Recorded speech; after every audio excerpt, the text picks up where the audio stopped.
저부터 읽겠습니다.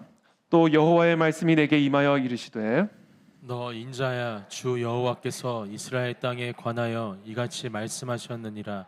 끝났도다. 이 땅 사방의 일이 끝났도다. 이제는 네게 끝이 이르렀나니 내가 내 진노를 네게 나타내어 내 행위를 심판하고 네 모든 가증한 일을 보응하리라.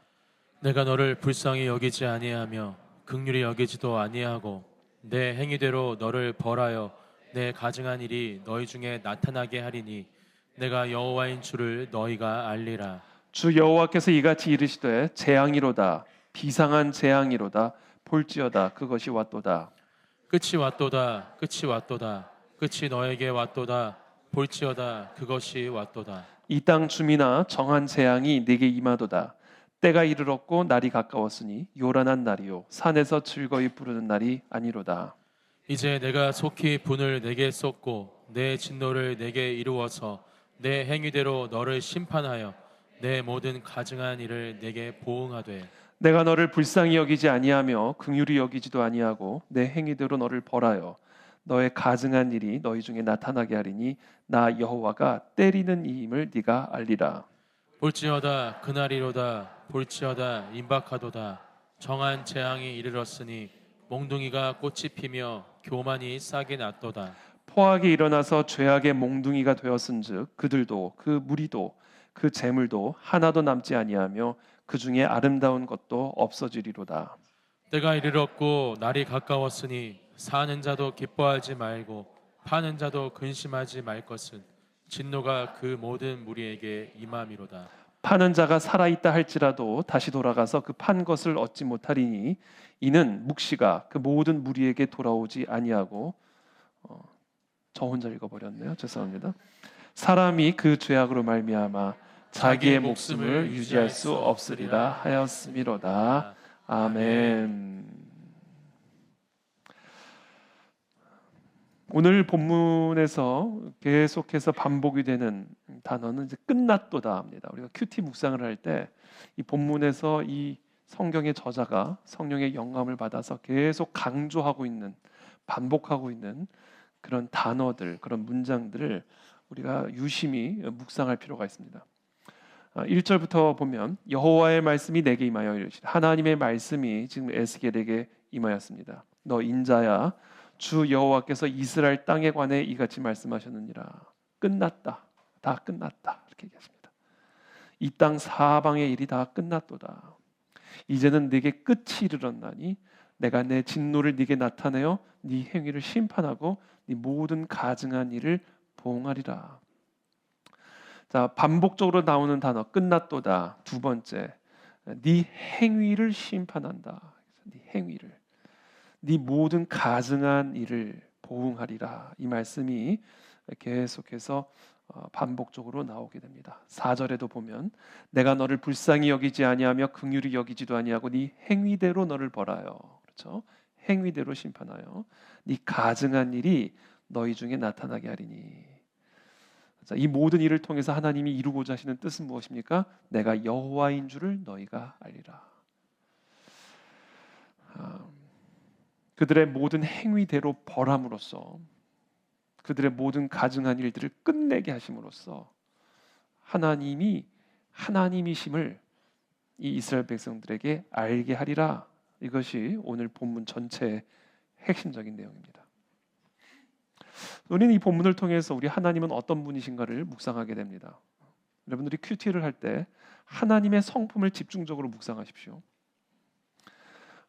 오늘 본문에 나오는 하나님은 어떤 분이신가? 우리 하나님은요, 끝내시는 하나님이에요. 끝내버리십니다. 뭐를 끝내시는 하나님이신가? 이스라엘 백성들의 모든 가증한 일을 끝내시는 하나님이에요. 여러분, 하나님은 가증한 일을 절대로 그냥 내버려 두지 않습니다. 반드시 끝내십니다. 끝을 내버리십니다. 가증한 일들이 끝이 나는 그 끝이 옵니다. 그럼 어떻게 그 가증한 일을 끝내시는가? 그 가증한 일을 행하는 사람을 끝내버리심으로써 가증한 일을 끝내십니다. 그 가증한 일을 행하는 사람을 끝에 이르게 하십니다. 그렇게 함으로써 그 가증한 일을 끝내시는 하나님.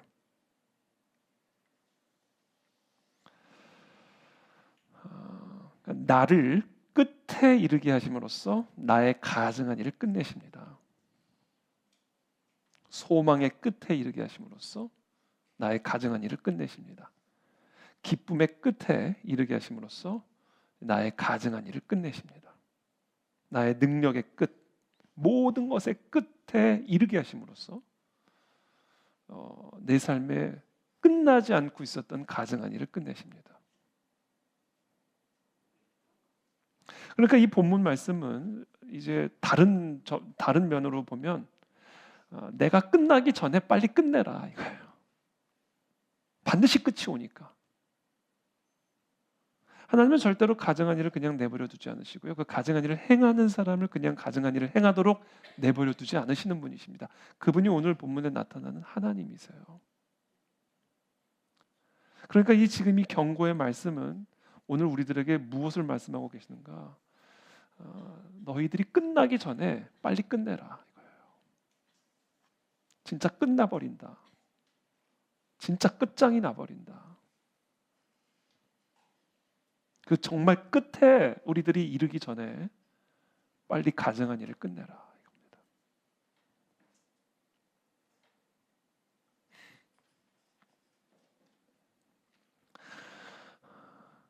그렇다면 이 가증한 일, 하나님이 보시기에 이 가증한 일은 어떤 것일까요? 오늘 우리는 그것을 빨리 끝내야 됩니다. 안 그러면 우리가 끝납니다.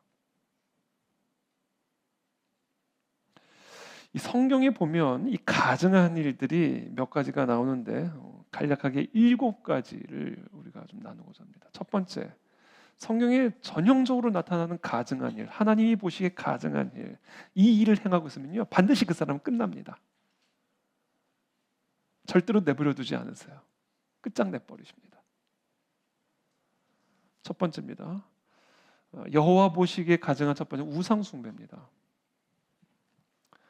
출애굽기 20장 3절부터 5절 말씀 한번 다 같이 한번 읽어보겠습니다. 시작. 너는 나 외에는 다른 신들을 내게 두지 말라. 너를 위하여 새긴 우상을 만들지 말고 위로 하늘에 있는 것이나 아래로 땅에 있는 것이나 땅 아래 물속에 있는 것에 어떤 형상도 만들지 말며 그것들에게 절하지 말며 그것들을 섬기지 말라. 나 여호와 너의 하나님은 질투하는 하나님인즉 나를 미워하는 자의 죄를 갚되 아버지로부터 아들에게로 3, 4대까지 이르게 하거니와. 자, 우상 숭배죠. 하나님 외에 다른 신을 두는 거. 이게 우상 숭배입니다.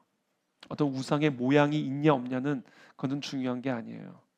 하나님 외에 다른 그것이 무엇이든 그것을 의지하고 있고 그것을 섬기고 있으면 그게 바로 우상 숭배입니다.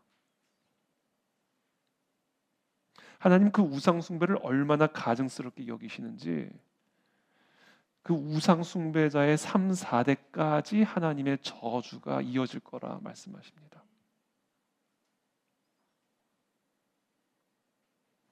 신명기 7장 25절부터 26절 또 한번 다 같이 한번 읽어보겠습니다. 시작. 그들의 신상들은 너희가 불로 태우며 그것들에 입힌 금이나 금을 탐내지 말고 그것을 취하지 말라. 내가 그것으로 말미암아 올무에 걸릴까 하노라. 그것은 내 하나님 여호와께 가증한 것이니라. 너는 가증한 것을 내 집에 들이지 말라. 너도 그것과 함께 진멸당할까 하노라. 너는 그것을 철저히 미워하며 가증히 여기라. 그것은 진멸당할 것임이니라. 아멘. 저 올무에 걸린다. 근데 여기서 말하는 우상이 어떤 거가 되어 있어요? 은이 은, 금. 그것을 취하지 말라는 겁니다. 그러니까 은, 금을 의지하지 말라는 거예요. 이게 하나님 보시기에 가증스러운 일입니다. 이게 올무에 걸린다.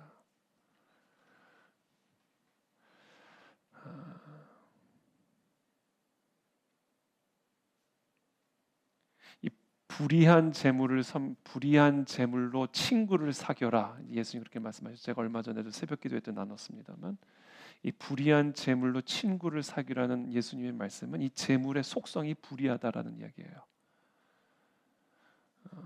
재물의 속성 자체가 불의하고요. 그 불의함의 가장 핵심은 뭐냐면 자기가 하나님 노릇하는 겁니다.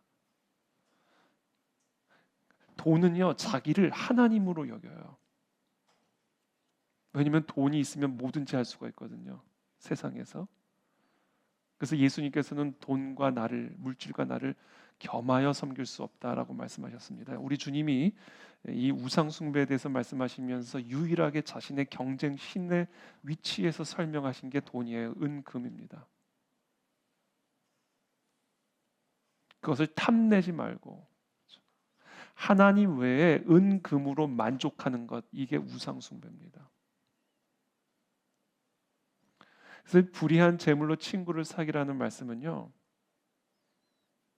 그 불의한 재물을 잘 사용해라. 하나님의 영광을 드러내는 도구로 그 은금을 잘 사용하는 사람이 되어야 된다는 얘기입니다.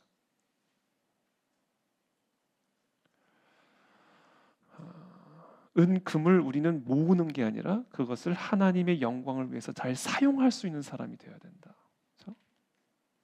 은금을 사랑하는 사람은요, 하나님이 보시기에 가증한 사람이에요. 그 사람은 우상 숭배자입니다. 신명기 12장 29절부터 31절 또 함께 다 같이 읽어보겠습니다. 시작.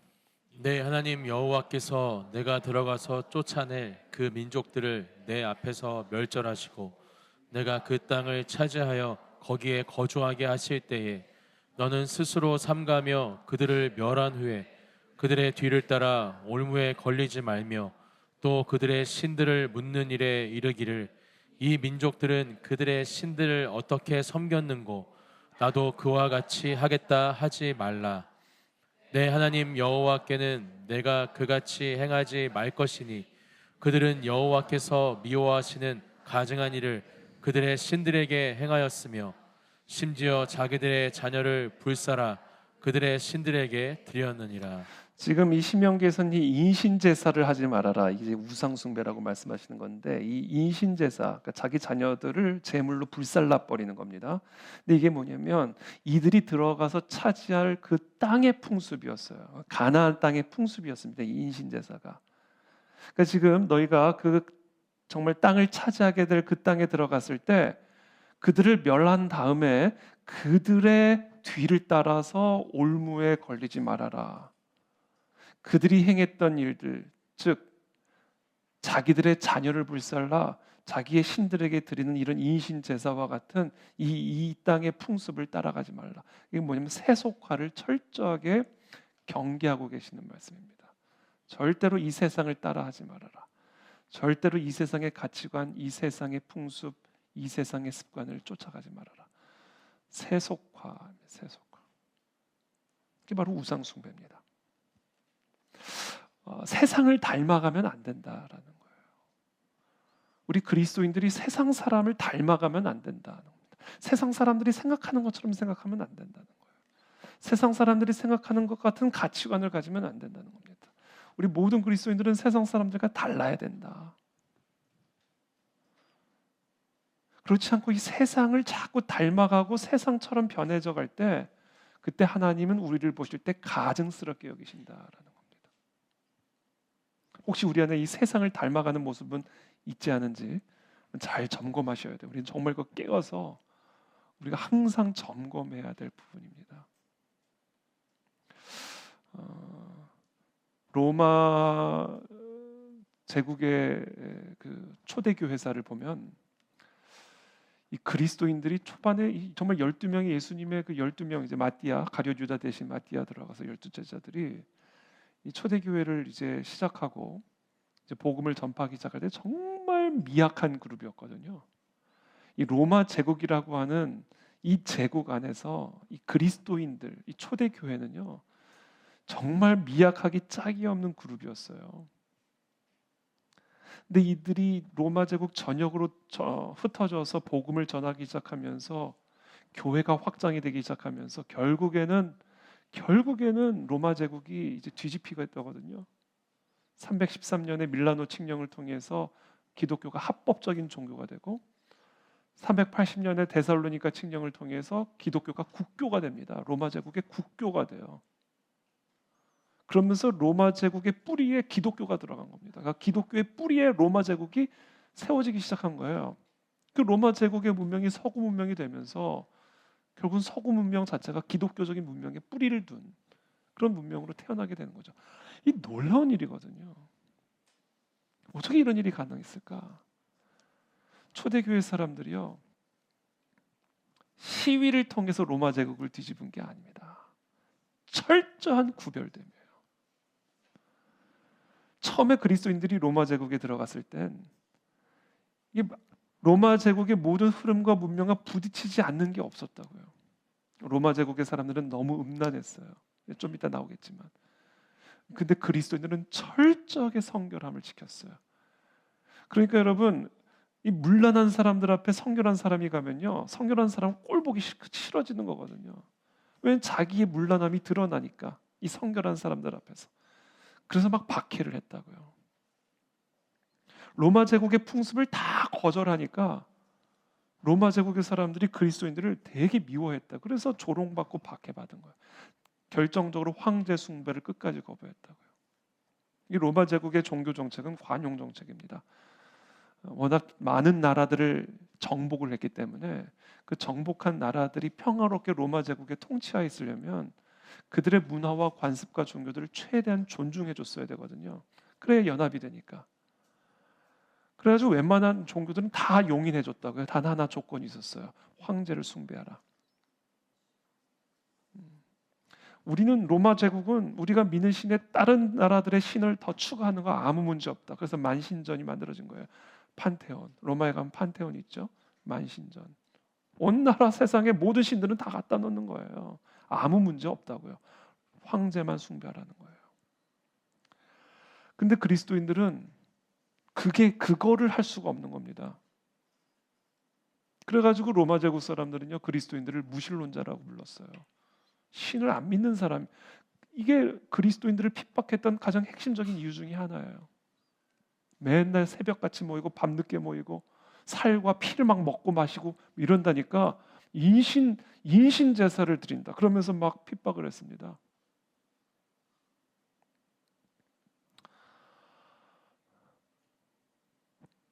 그렇게 충돌을 했다고요. 그 구별됨을 가지고 철저하게 로마 제국의 문명에 흡수되는 것을 거부하고요.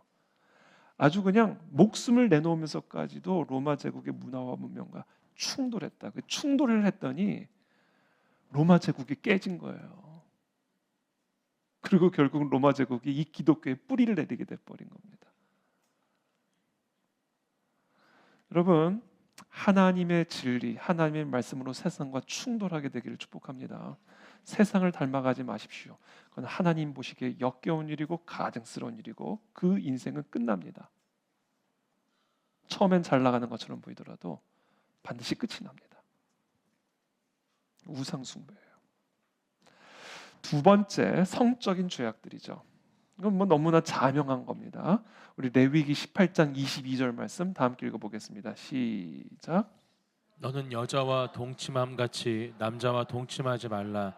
이는 가증한 일이니라. 자, 이건 동성애에 대한 이야기를 하고 계시는 건데 특별히 레위기 18장에서는 동성애뿐이 아니라 온갖 형태의 성적 문란함들에 대해서 쭉 기록을 하고 있습니다. 수간 행위부터 근친상간부터 동성애부터 뭐 온갖 형태의 성적인 타락을 레위기 18장에서 설명하고 있습니다. 우리가 이방의 풍습을 따르지 않는 그런 거룩하고 구별됨을 반드시 지켜야만 하는데 그 이방 풍습 가운데서도 가장 핵심적인 이방의 성풍습. 세상 사람들 다 그렇게 해서 요새는 TV나 이런 것들을 보면요, 아니 저런 얘기를 방송에 나와서 한다고? 이런 것들이 너무 많아요. 아니 수치를 모르는구나 이 사람들이. 정절이라는 걸 모르는구나. 이거를 다 쇼로 한다고요. 쇼로. 오락거리로. 성이 오락거리가 돼버린 거예요. 이게 세상의 풍습입니다. 그런 거 보지 말라는 거예요. 그런 거 따라가지 말라는 거예요.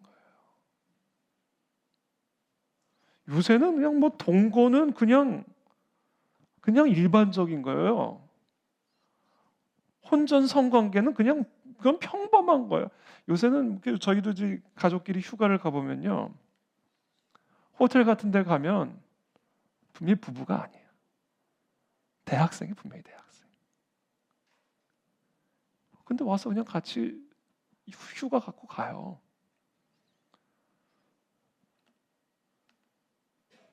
물어보고 싶어, 부부인지. 근데 안 물어봐도 탁 보니까 알겠어요. 크리스천은 예외일까요? 낙태하는 크리스천들이 얼마나 많은데요. 지금 하나님이 우리를 보실 때 얼마나 가증스러운 부분들이 많을까 한번 점검해 봐야 돼요. 성적인 문란함은요, 이건 하나님이 보시기에 가증스러운 일이고, 하나님은 그 인생을 그 사람에게 끝을 주십니다. 끝.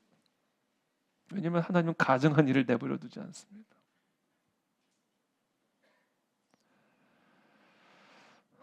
저는 우리 그 안에 진리교회 우리 모든 우리 청년들부터 우리 모든 성도들에 이르기까지 이 이방의 이 성풍습으로부터 철저하게 구별된 자들이 되기를 축복합니다.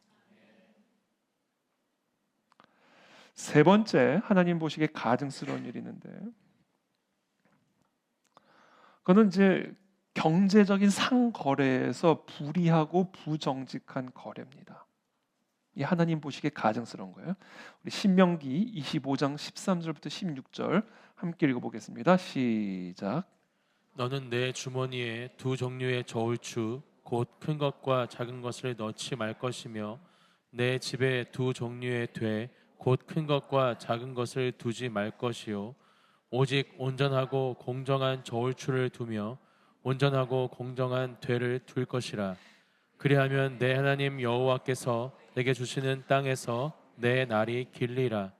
이런 일들을 행하는 모든 자, 악을 행하는 모든 자는 내 하나님 여호와께 가증하니라. 두 종류의 저울추, 그렇죠? 두 종류의 되를 가지고 이게 속이는 거예요. 상거래에서 부정직하게 거래를 하는 거. 이윤을 보는 건 나쁜 건 아니에요. 그렇죠? 이윤을 보는 건 나쁜 것이 아니죠. 그러나 이 불이한 이윤을 얻는 것은 이것은 나쁜 겁니다. 이것은 하나님 보시기에 가증스러운 일입니다. 부정직한 이득을 취하는 자, 불이한 상행위를 통하여 부정직한 거래를 통하여 불이한 이득을 집안에 쌓아두는 자는 가증함을 집안에 쌓아두는 겁니다. 불공정한 이익을 추구하지 않게 되길 바랍니다. 이게 다 우상 숭배와 관련된 거죠. 네 번째, 또 하나님 보시기에 가증스러운 게 있는데 교만, 거짓말, 살인입니다. 우리 잠언서 6장 16절부터 19절 또 함께 읽겠습니다. 시작. 여호와께서 미워하시는 것 곧 그의 마음에 가증하는 것이 67가지가 있으니 곧 교만한 눈, 거짓된 혀, 무죄한 자의 피를 흘리는 손, 악한 계교를 꾀하는 마음, 빨리 악으로 달려가는 발, 거짓을 말하는 망령된 증인 및 형제 사이를 이간하는 자니라. 여호와께서 미워하시는 것, 가증한 것 67가지가 있는데 교만한 눈, 눈이요, 이 교만한 눈이 있거든요. 이건 눈도 아니고 눈깔이 있거든요. 교만한 눈깔이 있어요. 딱 이게 나온다고요. 교만한 눈깔이 나온다고요. 하는 보시기 가증스럽다는 거예요. 거짓된 혀, 무죄한 자의 피를 흘리는 손, 죄 없는 자를 피 흘리게 하는 손, 악한 계교를 꾀하는 마음, 빨리 악으로 달려가는 발, 거짓을 말하는 망령된 증인, 형제 사이를 이간하는 자, 이게 다 하나님 보시기에 가증스러운 거예요. 교만한 것, 거짓 말하는 것, 그리고 살인하는 것. 여기서 말하는 살인은 물론 물리적인 살인도 있지만 그 사람의 명예를 살인하고 그 사람의 평판을 살인하고, 이게 다 피 흘리는 겁니다. 이게 다 사람들 보이지 않는 곳에서 하는 거잖아요. 이게 다 하나님 보시기에 들으시기에 가증스러운 일들이에요. 이런 사람은 반드시 끝납니다. 이런 사람들은 반드시 끝이 납니다. 우리가 끝내지 않아도 끝납니다. 하나님이 끝내십니다. 다섯 번째, 마술과 점술과 주술 행위하는 것. 하나님 보시기에 가증스러운 일입니다. 우리 신명기 18장 9절에서 12절 함께 읽겠습니다. 시작. 내 하나님 여호와께서 내게 주시는 땅에 들어가거든 너는 그 민족들의 가증한 행위를 본받지 말 것이니 그들 가운데 자기 아들이나 딸을 불 가운데로 지나가게 하는 자나 점쟁이나 길흉을 말하는 자나 요술하는 자나 무당이나 신젓자나 박수나 죽은 자에게 묻는 자를 너희 가운데 용납하지 말라. 이런 일을 행하는 모든 자를 여호와께서 가증히 여기시나니 이런 가증한 이들로 말미암아 내 하나님 여호와께서 그들을 내 앞에서 쫓아내시느니라. 여러분, 우리 점쟁이 찾아가지 않게 되기를 바랍니다. 여러분, 장난이라도 그 운세 보지 않게 되기를 바랍니다. 이건 다 귀신의 영을 의지하는 거예요. 타로점 이런 거 하지 않게 되기를 바랍니다. 우리 그리스도, 우리 성도님들은 당연히 그렇지 않겠지만 가끔씩 이런 것들을 별 대수롭지 않게 여기는 그런 그리스도인들을 만날 때가 종종 있습니다.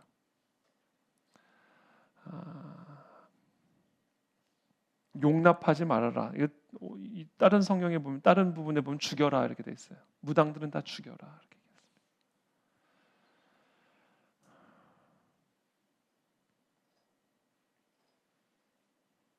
이게 다 여호와께서 가증히 여기는 거다. 무당, 접신하는 자. 그렇죠? 여섯 번째입니다. 여섯 번째, 형식적인 예배를 드리는 위선적인 신앙이에요. 이게 하나님 보시기에 가증스러운 일입니다. 이사야서 1장 11절부터 13절 또 함께 다 같이 읽겠습니다. 시작. 여호와께서 말씀하시되 너희의 무수한 재물이 내게 무엇이 유익하뇨? 나는 순양의 번제와 살찐 짐승의 기름에 배불렀고 나는 수송아지나 어린 양이나 순염소의 피를 기뻐하지 아니하노라. 너희가 내 앞에 보이러 오니 이것을 누가 너희에게 요구하였느냐? 내 마당만 밟을 뿐이니라. 헛된 재물을 다시 가져오지 말라. 분향은 내게 가증한 것이요 월삭과 안식일과 성회로 모이는 것도 그러하니 성회와 아울러 악을 행하는 것을 내가 견디지 못하겠노라.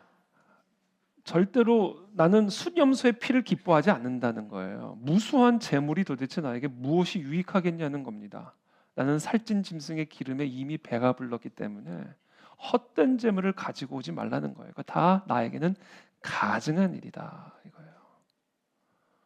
그러면 도대체 우리가 이렇게 헛된 가증스러운 제사를 드리게 되는 것은 어떤 것인가? 수송아지를 드리지 말라는 데 초점이 있는 것이 아니에요. 이것 없이 수송아지를 드리는 것은 가증한 아무것도 아닌 것이다. 잠언 15장 8절 계속해서 읽겠습니다. 시작.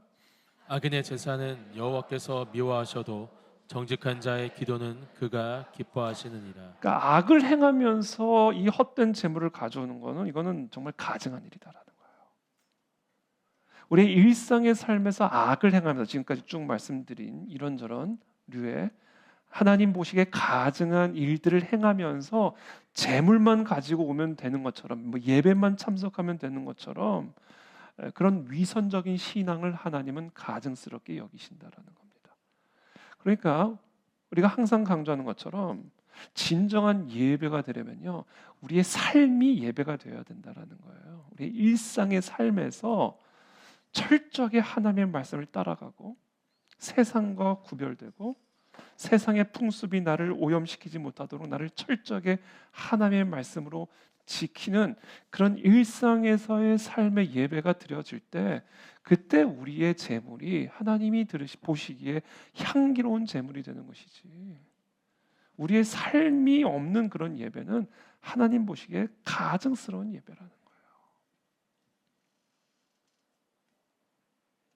저는 우리의 일상의 삶 자체가 하나님을 예배하는 예배가 되기를 축복합니다. 그리스도인은 그리스도의 규례를 지키는 자가 그리스도인이에요. 그 그리스도의 규례를 지키지 않는 그리스도인은 그리스도인이 아닌 겁니다. 그게 바로 가증한 제사의 핵심입니다. 이사야서 66장 3절 또 함께 읽어보겠습니다. 시작. 소를 잡는 것은 살인함과 같고 어린 양으로 제사 드리는 것은 개의 목을 꺾음과 같으며 예물을 드리는 자는 돼지의 피를 드림과 같고 유양을 기념하며 분향하는 자는 우상을 찬송하는 것과 같으니 그들이 자기의 길을 택하며 그들의 마음은 가증한 것을 기뻐한지. 그러니까 지금 쭉 말씀드린 지금 6번째 형식적인 제사인데 처음부터 5번째까지 쭉 말씀드린 그 가증한 일들을 그냥 우리의 삶에서 쭉 하면서 소 잡는 건 그냥 소를 죽이는 거지. 그거는 제사가 아니다. 그건 돼지 피지. 그게 뭐가 나를 기쁘게 하겠느냐. 그 이야기를 하시는 겁니다. 우리의 일상의 삶에서의 예배, 세상과 충돌하는 거룩, 그리스도의 규례를 지켜 행하는 그리스도인의 삶, 이것이 우리에게 진정한 예배를 예배되게 하는 본질이다라는 겁니다. 그렇지 않은 예배를 하나님은 가증하게 여기신다. 그런 예배자들은 끝난다. 이렇게 말씀하신 겁니다. 자, 마지막 7번째 하나님께서 가증스럽게 여기시는 겁니다. 우리 에스겔서 16장 25절부터 29절 함께 읽겠습니다. 시작. 내가 모든 거리 머리에 너의 음행하는 처소를 지어 내 아름다움을 가증하게 하며 모든 지나가는 자와 더불어 음행을 많이 행하며 내가 내 이웃 나라인 큰 음행하는 애굽 사람들과 음행하여 내 진노를 일으켰도다. 그러므로 내가 내를 쳐서 내 몫을 죽이고 너를 미워하는 블레셋 여자들의 마음을 내게 향하게 하여 그들이 내 음행으로 말미암아 부끄럽게 하였도다. 내가 음행하여 아수르 사람들과도 행하되 아직도 족한 줄로 여기지 아니하고 장사하는 갈대아 사람들과도 음행하였고 이같이 하여도 아직도 족한 줄을 알지 못하였느니라. 이거는 지금 이스라엘 백성들이 하나님, 그러니까 국가적인 국제적인 고립과 고통과 위기 속에서 이 이스라엘 백성들이 하나님만을 전심으로 의지하지 않고 자꾸 애굽 사람들과 음행하고, 음행이란 이제 영적인 음행이에요. 하나님 외에 애굽을 하나님처럼 의지하는 거예요. 애굽 사람들과 음행하고 블레셋들과 음행하고 아수르 사람들과 음행하고 그것으로도 족한 줄을 모르고 갈대아 사람들과도 음행하고 바로 이런 하나님만을 의지하지 않는 이런 모습을 통해서 하나님은 가증함을 보셨다라는 거예요. 국가적인 위기 속에서 우리가 하나님만을 전적으로 의지하지 않고 이런저런 것, 이런 사람 저런 나라들을 의지하는 것이 하나님 보시기에는 가증스러운 일이 된다라는 겁니다. 배교적인 정치 행위라고 말할 수 있죠. 특별히 지금과 같은 우리나라의 국가적인 위기 속에서 우리 한국 교회가 특별히 유의해야 할 부분입니다.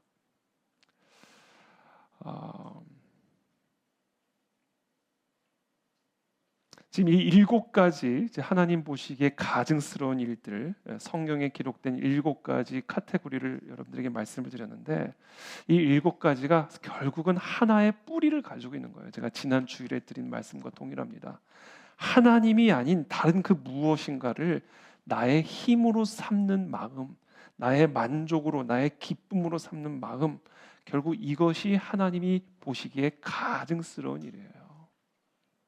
그게 지금 이 7가지 다양한 모습들로 나타나는 것뿐입니다. 그러니까 본질은 동일한 거예요. 하나님 외에 다른 그 무언가를 나의 만족으로 삼는 마음, 나의 기쁨으로 삼는 마음, 나의 위로, 나의 힘으로 삼는 마음, 하나님이 아닌 다른 그 어떤 것을 나의 능력으로 삼는 그 마음이 결국은 하나님이 보시기에 가증스러운 모든 것들의 뿌리가 되는 거예요. 이 7가지에게만 제한이 되겠습니까? 그것이 뭐든 10가지든 100가지든 1000가지든 뿌리는 하나예요. 하나님이 아닌 다른 그 무언가를 나의 힘으로, 기쁨으로, 능력으로 삼는 마음. 이게 바로 하나님이 보시기에 가증스러운 마음이에요. 그 마음을 제가 지난주에 뭐라고 말씀드렸죠? 탐심이라고 말씀드렸죠. 탐심. 우리는 하나님만으로 만족함을 누리도록 하나님의 형상대로 지음 받았는데, 하나님이 아닌 다른 그 무언가로 내 만족을 삼으려고 할 때, 나의 힘으로 반석으로 삼으려고 할 때, 그것은 절대로 나를 만족시켜 줄 수 없기 때문에 끊임없이 그 무언가를 갈망하고 갈급해야 하는 그런 목마름 속에 살아갈 수밖에 없게 된다는 거예요. 그게 바로 탐심입니다. 여러분, 결론입니다. 오늘 내가 지금 이런 탐심이 있는 사람인지 아닌지를 무엇으로 확인할 수 있는지 아세요? 내가 지금 하나님 외에 다른 무언가를 나의 힘으로 기쁨으로 삼고 있는지 아닌지를 분명하게 확인할 수 있는 지표가 하나가 있습니다. 그게 뭔지 아세요? 영적인 나태함입니다. 이 영적인 나태함, 영적인 게으름, 그것이 지금 내가 탐심에 잡혀 있는지 아닌지를 확인할 수 있는 가장 핵심적인 기준이에요. 하나님 외에는 다른 힘이 없다. 그런 사람은 영적으로 나태할 수가 없어요. 왜 우리가 영적으로 나태해집니까? 왜 우리가 새벽 기도가 나태해지고 금요 철야가 나태해지고 주일 예배가 나태해지고 큐티가 나태해지고 모든 예배들을 다 온라인으로 돌려가기 시작하고 왜 그런 영적 나태함이 일어나는 거예요? 이유는 하나예요. 하나님이 나의 유일한 힘이 아니니까 그러는 거예요. 하나님만이 나의 유일한 기쁨이 아니니까 영적으로 자꾸 나태해지는 거예요. 하나님만이 나의 능력이 되어 보세요. 어떻게 기도 생활에 나태함이 들어올 수가 있습니까? 그건 죽는 건데. 어떻게 큐티를 게을리할 수가 있겠어요?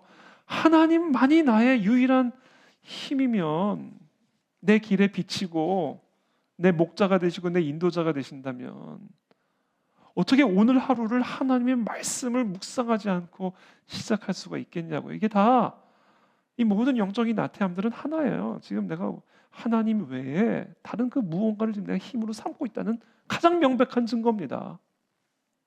영적 나태함. 우리 아이들 밥 잘 안 먹으면요 분명히 알죠. 간식을 먹고 있구나. 주식이 아닌 주식 외에 다른 피조물을 만족으로 삼고 있구나. 금방 확인하잖아요. 밥을 바라보는 눈빛이 다르다고요. 군것질하는 애들은.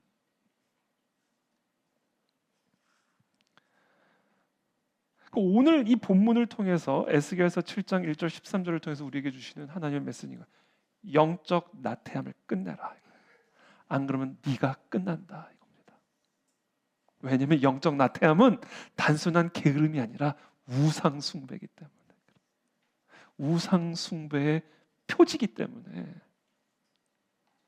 영적 나태함을 끝내지 않으면 네가 끝난다. 반드시 끝나게 될 거다. 나 여호와가 때리는 이임을 네가 알게 될 거다. 이 더운 여름에 모든 게 지치고 힘들고 피곤해지는 이때에 영적인 나태함을 떨쳐내 버리시기를 축복합니다. 사실 오늘 이 자리에 오신 분들은 이 설교를 안 들으셔도 되는 분들인데 빈자리를 향하여 제가 외칩니다. 온라인으로 자꾸 예배드리는 습관 하면요 안 돼요. 모이는 일에 힘쓰셔야 돼요. 큐티와 통독, 큐티든 통독이든 저는 큐티를 더 중요하게 생각합니다. 통독도 중요하지만 시간이 걸리지만 깊이 있게 가는 게 참 중요하다고 생각해요. 어차피 큐티를 해도 통독은 되거든요. 이 생명의 삶이 2년인가 3년인가 하게 되면 통독을 한다고 그러더라고요. 무조건 읽는 게 중요한 게 아니에요. 의미를 이해하고 그 의미를 통해서 내게 주시는 성령의 메시지를 매일매일 들으면서 살아가는 게 중요한 거지.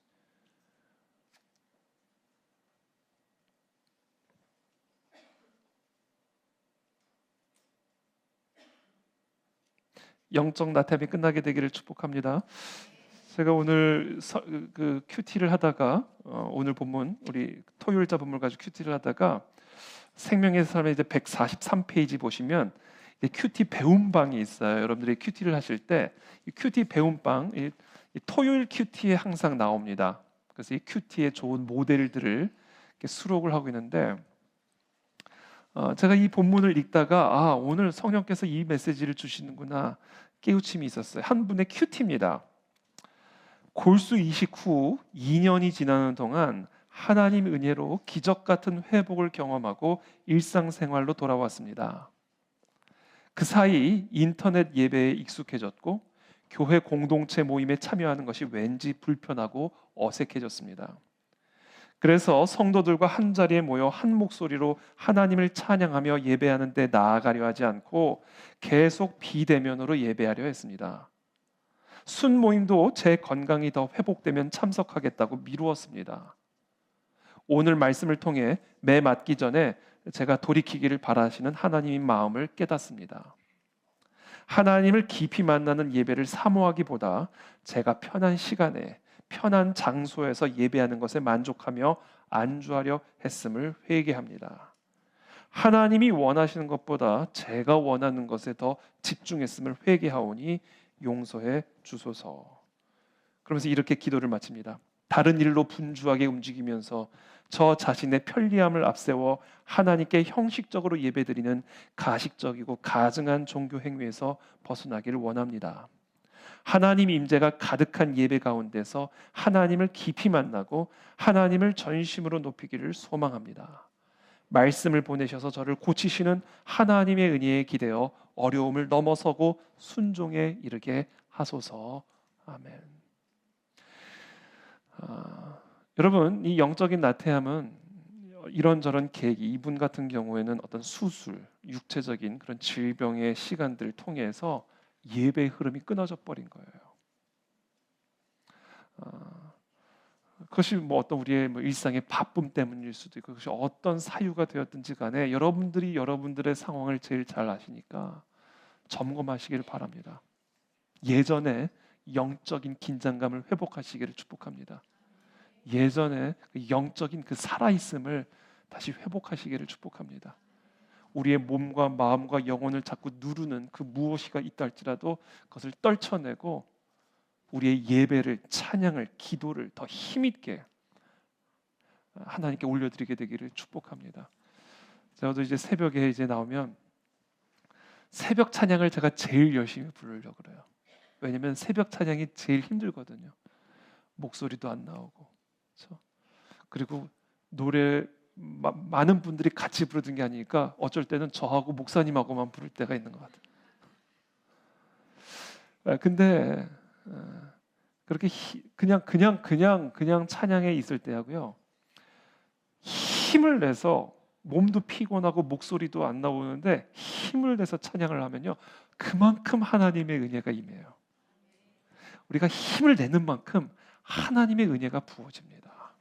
그래서 제가 종종 드는 비유가 빨대를 세게 빨면 물이 많이 올라오고 천천히 빨면 조금 올라오는 것처럼 우리가 하나님의 은혜를 갈망하면서 힘을 내서 하나님을 앙망함으로 나아가면 그만큼의 하나님의 은혜가 우리에게 부어지는 거예요. 그래서 영적 나태함은 이거는 사망입니다.